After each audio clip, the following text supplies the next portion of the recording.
Acre são 7 horas e 23 minutos. Já estamos de volta com o terceiro bloco do Bom Dia Rio Branco desta segunda-feira, hoje 25 de junho, agradecendo sempre a sua audiência, a sua companhia. Você em qualquer parte de Rio Branco, você no interior do estado, você que nos acompanha através do nosso site www.oriobranco.net.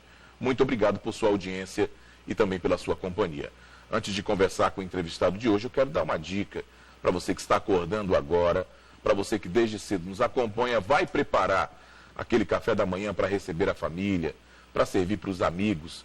Então, nada melhor do que servir o melhor café do Brasil, que é o Café Bené do Cavaco, distribuído exclusivamente pela Casa Cearense, que fica ali na Boulevard Augusto Monteiro, no bairro 15. Para maiores informações, você liga 3221-4419. E para tomar o Café Bené do Cavaco aqui nos estúdios do Bom Dia Rio Branco, eu recebo o pré-candidato ao Senado da República pelo MDB, Márcio Bittar. Márcio, bom dia, seja bem-vindo mais uma vez ao Bom Dia Rio Branco. Bom dia, Tião, bom dia, população de Rio Branco. É um prazer estar aqui mais uma vez. Muito obrigado pela audiência, daqueles que nos prestigiam. Nós começamos por aqui, no seu programa, foi a primeira entrevista que concedi, falando sobre os documentos que eu apresentei com as propostas da pré-campanha. Esses documentos são compromissos assumidos, seriam isso? São compromissos. E aí eu fiz 2 rodadas no estado, praticamente todo, parando, tudo quanto é lugar, dormindo, dando entrevista. E na madrugada de sexta-feira, o dia do Jogo do Brasil, eu cheguei de Cruzeiro do Sul e estou encerrando essa rodada aqui em Rio Branco nessa semana. De antemão, quero te agradecer a TV Rio Branco, por me dar essa oportunidade, né, de conversar sobre coisas muito sérias que estão acontecendo no Acre e no Brasil, e daquilo que eu penso que possa ser feito, as medidas necessárias para recuperar tanto a segurança, que hoje está completamente perdida, como a questão do desemprego, que no Acre está muito acima da média nacional. Agora, Márcio, a última pesquisa mostrou que 80% da população do povo acreano não sabem quem vai votar. É isso mesmo. Esse foi o motivo que você deu 2 rodadas pelo estado? Essa informação que você presta ao público, ela é muito importante. Na verdade, não é a primeira vez, é sempre assim. Numa época dessa, e ainda bem mais para frente, esse número que você mencionou, de mais ou menos 80%, não escolheu os seus candidatos, o que é natural. As pessoas estão envolvidas com os problemas do seu dia a dia, com o desemprego na família, com a violência que pegou todos os acreanos, ou envolvidos porque já foram assaltados, ou porque perderam um ente querido assassinado, ou porque perderam um ente querido para as facções criminosas. Gente, estou cansado de andar no estado, Tião, e essas rodadas que dei, você vê o tamanho do drama. A revista Veja mesmo, essa semana, sai dizendo do tamanho da ramificação no Brasil de uma dessas facções. Essa história é muito grave. Eu não gostaria de começar a semana, uma segunda-feira, falando sobre isso, mas temos que falar. São milhares de pessoas, milhares de jovens envolvidos no que é um exército, que tem um grau de organização e que comandam hoje quase todos os presídios do Brasil e que comandam muitos pedaços do território nacional, em todas as cidades, ou quase todas as cidades, territórios em que a lei é deles, não é mais do Estado. Então, isso é um problema que eu diria que é o mais grave problema nacional. E quando você fala que a lei é deles, existe toda uma punição dentro do mundo do crime, existe todo um código de ética, vamos dizer assim, que se não for cumprido, o cidadão paga com a própria vida. E são aqueles casos que você acompanhou nas redes sociais, nos telejornais, de execuções, decapitações.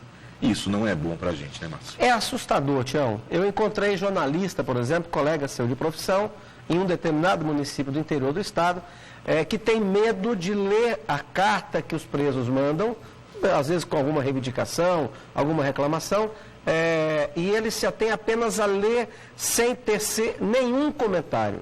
porque algum colega que já leu e teceu o comentário recebeu ameaça de morte e acabou abandonando a profissão, pelo menos momentaneamente. Eu encontro com pessoas em Rio Branco e no interior do estado que tiveram pessoas da sua família assassinadas e continuam convivendo no mesmo bairro com pessoas que cometeram um crime. Imagina você viver no bairro convivendo ainda com alguém que participou do assassinato, do homicídio de um ente querido seu, às vezes até na frente. Então isso é muito grave e essa campanha, Tião, mais do que qualquer outra dos últimos tempos no Brasil, é preciso que cada um de nós diga com muita clareza para o debate com a sociedade o que é que pensa, porque jeito tem, Tião. É isso que eu ia te perguntar. Quando se tem todo esse cenário de violência, não só no Acre, mas em todo o país, o que você defenderia lá no Congresso Nacional? Bom, primeiro, nós temos que entender que isso é um processo, é uma frente de trabalho. Tá? Como eu falei, jeito tem. Lugares no Brasil, como o estado de São Paulo, e outros lugares do mundo já passaram por isso, ou até pior. Tem registros de estados que zeraram praticamente essa onda de violência, que também tinham índices alarmantes. O estado de São Paulo, de dados oficiais, de 2000 a 2016, ele abaixou a taxa de homicídio em 73%. É o mesmo país, é uma unidade da federação do mesmo país. E nesse mesmo período, no caso do Acre, subiu 234%, estatística oficial, dado oficial. Então, jeito tem. Agora, tem que tomar as medidas necessárias. Qual é o resumo do trabalho que tem que ser feito, Tião? Primeiro, endurecer as leis. Não é possível conviver com a lei onde o Estado brasileiro é o que prende na sexta-feira, mas é o mesmo Estado brasileiro que solta na segunda-feira. Afinal de contas, a polícia é do Estado brasileiro e o judiciário também. Você é a favor da redução da maioridade penal? Evidente, eu sou a favor da redução da maioridade penal. Entre alguns argumentos, eu vou te dar um. A lei brasileira considera que alguém aos 16 anos, ele tem discernimento para votar para presidente do Brasil, que é o cargo mais importante do nosso país. Nenhum cargo é maior do que o presidente do Brasil. A nossa lei considera que alguém aos 16 tem discernimento para votar. Se ele tem discernimento para escolher o maior mandatário do país, obviamente... E que vai intervir na vida de toda a população, então, de todo o povo brasileiro. Então, obviamente, ele tem discernimento para saber que não deve estuprar, que não deve cometer homicídio, latrocínio, ou fazer sequestro seguido de morte. Esses crimes hediondos. Além disso, prisão de segurança máxima, Tião. É necessário que quando se prende membros da diretoria do crime organizado, haja o corte da comunicação. Hoje, essas pessoas continuam recebendo dezenas de visitas, travestido muitas vezes de assistência jurídica, de assessoria jurídica, e não pode ser documentado, nem filmado, nem gravado. É óbvio que isso continua fazendo com que eles, dentro do presídio, comandem o crime organizado de dentro do presídio e do lado de fora, como aconteceu agora em Minas Gerais. Então, presídio de segurança máxima, é preciso que haja o corte total da comunicação. E a pouca visita que ele receba tem que ser filmada, tem que ser documentada. Endurecer o tempo de pena, Tião. É preciso separar, sabe, um viciado, que ao ficar viciado acabou roubando um notebook, um celular da própria família, muitas vezes, dos vizinhos, para manter o seu vício, do traficante. Então é preciso separar essas pessoas. E a quem comete crime comum, é preciso dar trabalho. Hoje sim, se tem informação de que essa separação que você fala é separada por facções. Na sua opinião, está errado? Está totalmente errado. Eles estão comandando a área mais importante do Estado, Tião. O Estado, como nós conhecemos, essa entidade, ela foi criada, em primeiro lugar, para garantir a segurança. Tanto que muita gente define como a função básica do Estado seria o quê?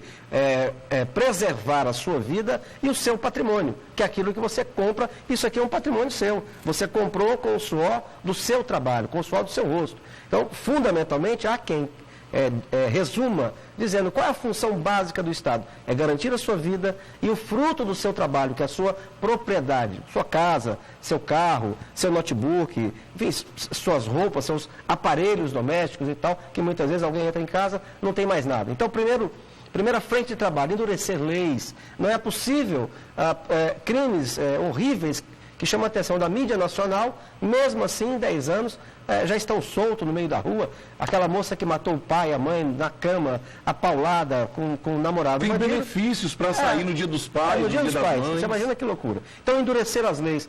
A outra frente de trabalho é garantir, eu faço parte de um pensamento de várias pessoas do Brasil, que lutamos para garantir um orçamento carimbado para a segurança pública. Não é possível, Tião, que as pessoas que saem na rua para defender a nossa vida, arriscando a deles, muitas vezes não têm fardamento, muitas vezes falta combustível.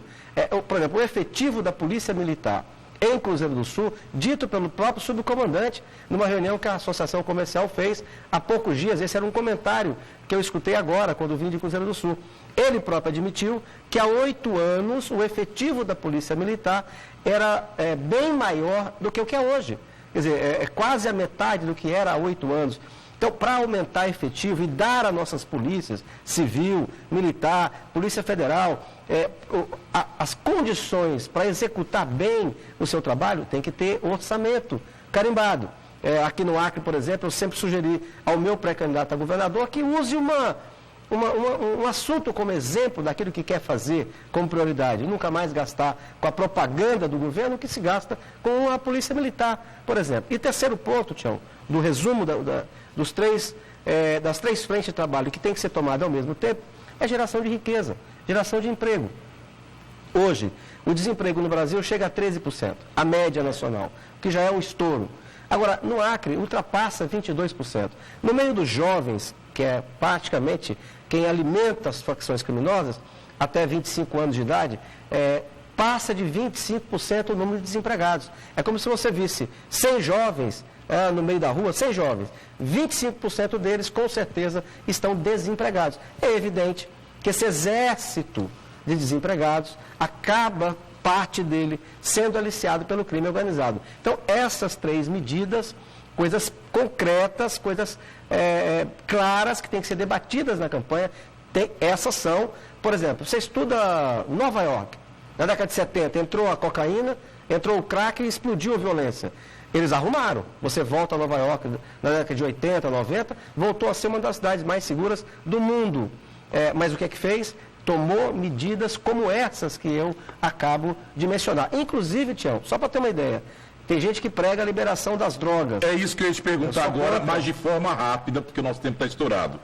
Tem temas que dividem a população. Por exemplo, liberação da maconha. Sou contra. Aborto. Sou contra. Liberação do porte de armas. E sou contra por quê?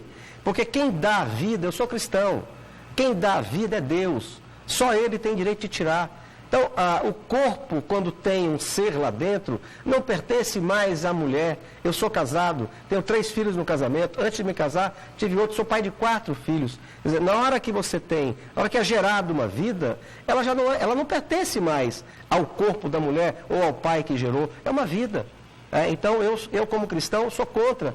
Tirando o que já tem na lei, qualquer outra tentativa de implementar aborto, eu sou contra. O PT é a favor, mas eu sou contra. Você falou? Da liberação do porte de armas. Sou a favor, pela mesma razão. Isso vai resolver o problema do Brasil? Não é da violência? Mas tirar é que não resolveu. A questão é, resolveu tirar? Não. Por exemplo, a esquerda, e o Lula fez isso no governo, fez a maior campanha para desarmar as pessoas. Todo mundo deve se lembrar daquelas imagens, montanhas de armas que o governo comprava, vendendo uma ideia de que aquilo aumentaria a segurança. O que aconteceu no Brasil foi o oposto. Quanto mais o governo do Lula desarmou as pessoas, mais a criminalidade cresceu. Veja, Tião, mas o principal argumento é o mesmo do anterior. É um direito natural. Quem é que dá direito natural? Deus. Direito à vida, direito de preservá-la. Portanto, alguém que tem a ficha limpa e queira ter uma arma, o Estado não pode impedir. Quem não quer, que é o meu caso, não compra, porque é um direito, não é uma obrigação. 7h38. Eu conversei aqui com o pré-candidato ao Senado da República pelo MDB, Márcio Bittar. Márcio, obrigado por sua vinda. É sempre um prazer conversar com você. Eu que te agradeço, o prazer é todo meu. Muito obrigado mais uma vez à TV Rio Branco, que sempre, essa vida toda minha na atividade política, nunca tive essas portas fechadas. Eu sou uma testemunha viva do espírito democrático desse jornal, dessa empresa.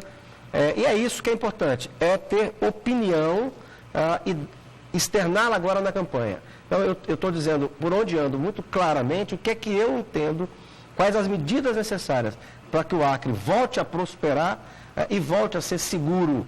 É uma conversa reta, direta. Não adianta mais fazer uma campanha como os outros moldes. Conversar o que o marqueteiro manda e não dizer aquilo que é necessário para resolver os problemas da população. Muito obrigado. Fiquem com Deus. Boa semana. Tomara que quarta-feira o Brasil volte. Quinta, né? Quarta. É quarta, desculpa. Tomara que na quarta-feira, 1h, não é isso? 12h20, a partir das 12h20, meio-dia. O Brasil volte a vencer. Um abraço. Fiquem com Deus. 7h40 e com isso eu termino o Bom Dia Rio Branco desta segunda-feira, desejando a você uma excelente semana, uma boa segunda-feira, que Deus abençoe e se Ele permitir nós voltaremos amanhã, a partir das 6h30 da manhã, ao vivo com mais um Bom Dia Rio Branco. Todas as informações, tudo que foi exibido no programa de hoje, você pode rever acessando o site www.oriobranco.net. Tchau, tchau e até amanhã.